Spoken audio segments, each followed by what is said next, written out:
Opening remarks. You bet. It's great to be here for Media Days, and appreciate all your, coverage of our teams and, ours in particular. Some great stories out there to be shared, but just a special day. I love promoting our guys, promoting our program. So thanks for all your coverage. We'll start with George in the front row. George Teague, CBS News, Texas. Coach, you've done a lot building relationships with former players at the University of Alabama. Just curious to hear, what do you think the impact it has with a coach who maybe didn't coach those guys does for your program? Well, roll tide, George. And what was the last part you were talking? So how does it impact? The development of your program. Yeah, the relationships. The relationships, I think, are critical. We talk about the vision that you have and that you want for your program, but really, taking one step back, I'm a firm believer that before you can really sell the vision and get the buy-in on what you want that vision to be, you have to have a relationship, and they got to know that you care before they really, care about what you know and what you try to sell to them and what you want the program to look like, and that buy-in happens because of the relationships. Left side, fourth row. Dan Peck, ESPN 106.7 in Auburn. Coach, what were the most difficult parts of making the decision to take the Alabama job? The most difficult, I think, just family.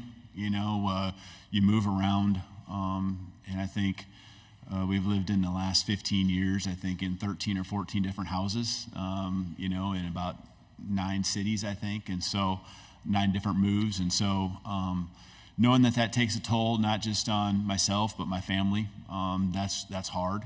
Got 2 daughters that are getting older, and one's actually going to be a freshman at Washington, and so that was a pretty unique situation and a great setup there. But getting their support was really important, and once I had that, just continue to follow through on this opportunity and work with Greg Byrne, just realizing what the vision was for this program and what it has been, and just understanding the support I'd get. It's just made it to where, I understood again why this place is special and why I wanted to be the head coach here. Right side, front row. Hey, Kalen, good morning. Zach Klein with WSB Channel 2 in Atlanta. I'm curious how far back, if at all, your relationship goes with Kirby Smart, and what can everyone expect for your first SEC game? Yeah, really, other than just the meetings here recently, it hasn't been a lot of or any interaction I've had with Coach Smart from afar. You follow the best of the best, and he's been at Alabama. He's got a great coaching history there as the head coach at Georgia. Watching the games they've been a part of, you're always trying to take from those teams that are there at the end of the year, and so nothing but respect, and I have an appreciation, I think, for the game itself and people who are trying to make the game better, and I certainly would appreciate what he's doing for our conference as one of the leaders and representing our conference when it comes to improving our game as well. Front row, left side. Good morning, Coach. Good morning. AP Stedham, AP Kelly, as we see at syndicated radio. Coach, there's 2 units. I use the term like a chorus line, the offensive line and the defensive back. How do you get them ready for the big stage on Broadway, and what are some road protocols that are important for your team? Offensive line and defensive back? Yes. Okay. Yeah, I think, when it comes to those positions in our program right now, I think we made a lot of headway as far as gaining some depth. I felt, going in the spring, maybe that position was one that maybe, might be a little bit concerning when it comes to the depth experience, but the way it all really came together, we all of a sudden now have, an interior that's got a lot of experience with Parker Brailsford, Tyler Booker, Jaden Roberts, and then, getting Caden Proctor back, along with the development of Elijah Pritchett, who did a great job, Wilkin Formby, some others as well. I really feel like it's actually a strength of our team now. I felt that even at the end of spring, and now continue to see these guys work this summer, I feel even more so.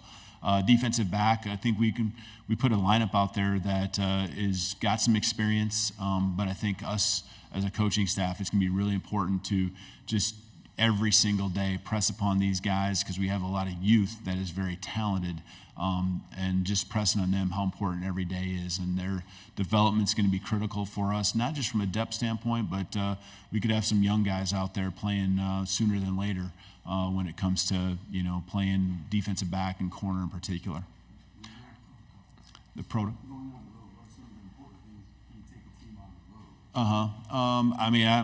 We all have our different beliefs when it comes to going on the road and what we try to do and the protocols. I guess I like to get there as late as possible, especially if it's an afternoon or evening game. I know we play the 11 o'clock kickoff there at Wisconsin, so you got to account for some travel and things like that. But try to get as much done at home before getting on a plane. And to me, by that time, it's just kind of tips and reminders and things like that. Continued walkthroughs. Just want the guys to be confident, relaxed, doing everything you can to make sure their headspace is good going into the Saturday. Right side, third row. Kennedy Wright with CBS 42. Coach, can you talk a little bit about how hard was it, or was it even a challenge to bring your own culture and beliefs to a team that's deeply rooted in traditions and kind of has its own culture already? Yeah, I respect, and I've done it enough times to where you go to different places, whether it's as an assistant or as a head coach, to where you kind of know, and the first thing, what you need to try to do early, and the first thing is to just listen to what those things are, whether it's the players, whether it's the alumni, those within the building, just kind of hear, what are front and center, the ones that are the traditions that are most important to them, the reasons for, the success, what's been done. Fortunately, I retained a lot of staff, and a lot of that continuity, I think, helped with a lot of those traditions, and again, helping me understand what I don't know. But then I think there's also just got to be a piece of, and it's more of the scheduling and just the methods that we will use, timing, all that kind of stuff. Just things that have worked for me, worked for the programs I've been a part of, what I've learned, and I think that it's not necessarily always a right or wrong. It's more about how you blend it all together, and so those things were important to me. We're going to practice in the mornings. And I don't think there's a right and wrong. We've had success mornings and afternoons, but how I can mesh things together and just make a schedule throughout the week that fits practice in the mornings. That's something that I feel like I understand well, and that's something I think our guys have embraced and have educated them. Again, this isn't necessarily the only way you win, but this is the way that I've achieved success, and I think they're very open to it, and I appreciate our guys for being that way. Left side, third row, and then pass the microphone to your left. Yes, sir. Good morning, Coach. Tony Reese out of WCVM out of Columbus, Georgia, the ABC affiliate. What would you say has been the biggest challenge you faced since being at Alabama, and how have you been able to overcome it so far? Biggest challenge? I think the biggest challenge, I know the biggest challenge was early on. The first 2 weeks, with the timing of everything being in the middle of January, there's no question. You got a contact period. We're a 12-2 football team that went to a semifinal game. A lot of talent on our roster, highly recruited football players. And so with the portal being open for 30 days, when a head coach change happens, that was intense. It really was. And you're trying to manage retention of a roster with building a staff. And the building of the staff helps with retention of the roster, but just things coming your way. A lot of bullets in the air, that I know I couldn't be more proud of our staff and our team for just working through. A lot of noise that was out there.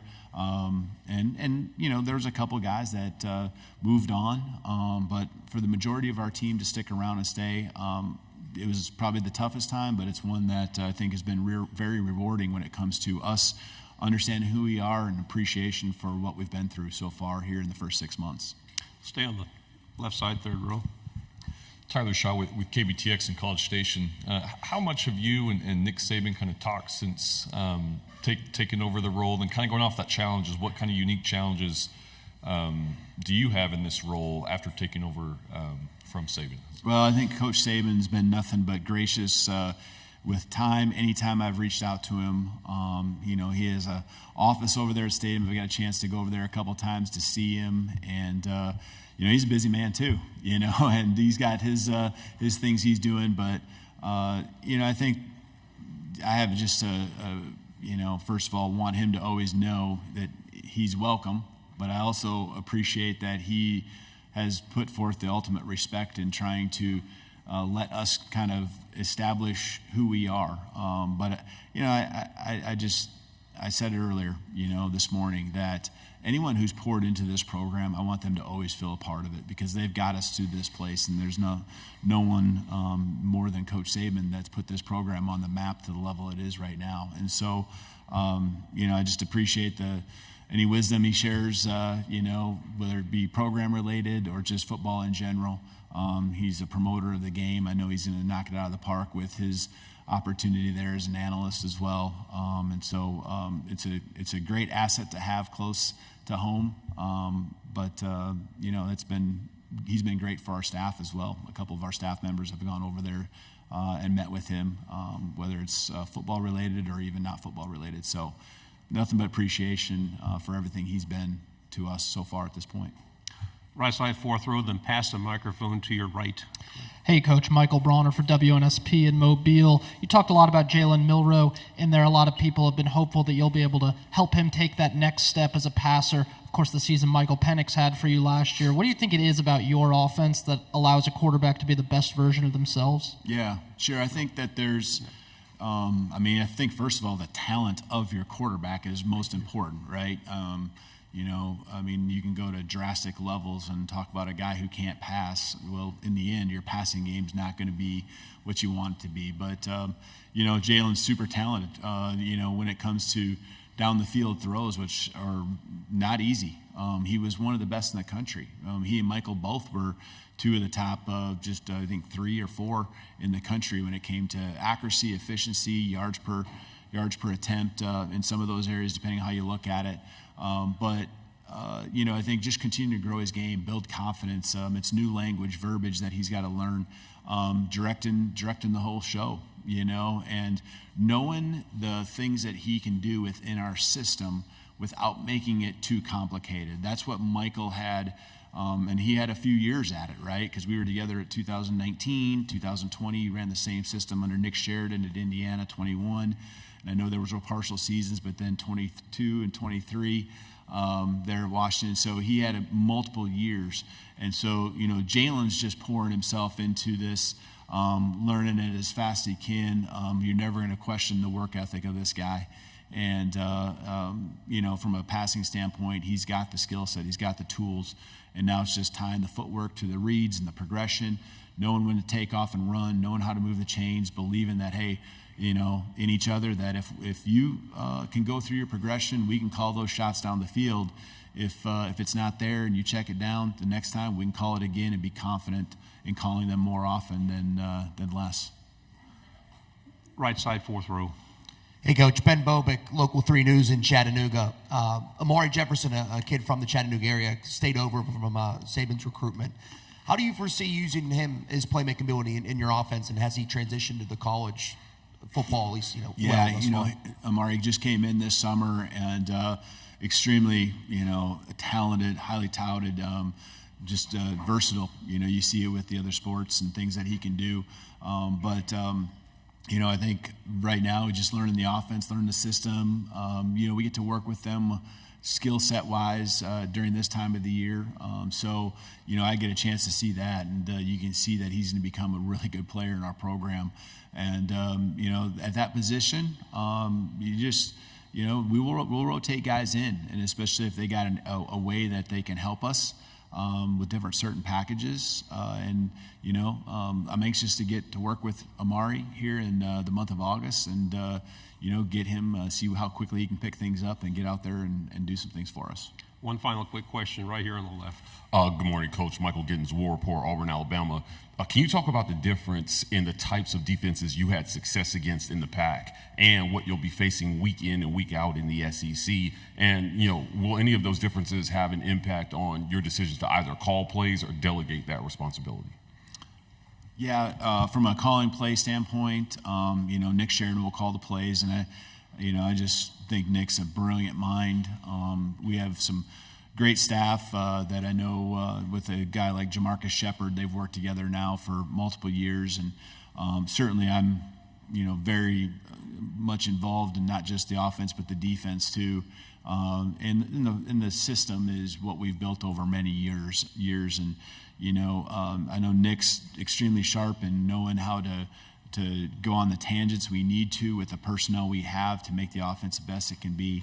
But that's, I think when it comes to applying it to the defenses we'll see this year, I think there's always going to be a variety. I think every conference presents a variety. The talent level here and there might be different. The strengths might be different. The styles you see, there might be more trends in one conference than another, but I think at some point throughout the season, you see almost everything. Coaches go from different sides of the countries to the others, and they institute their packages, their schemes. And so, I think having done this now over 20 years, I think I don't want to say seen everything, but I think you've seen a lot. And you know how to manipulate, defenses. You know how to, attack in the areas maybe that were weak, and how people are going to look at you, I think, is as much as important as anything, and them trying to stop what you do best. And so having those little tangents that I referred to and sharp coaches like we have, that's important, because as the season goes on, we'll continue to evolve our offense and had to adjust and counter the things that are coming at us. Coach, thank you very much. Wish we had more time. Thank you. Roll Tide.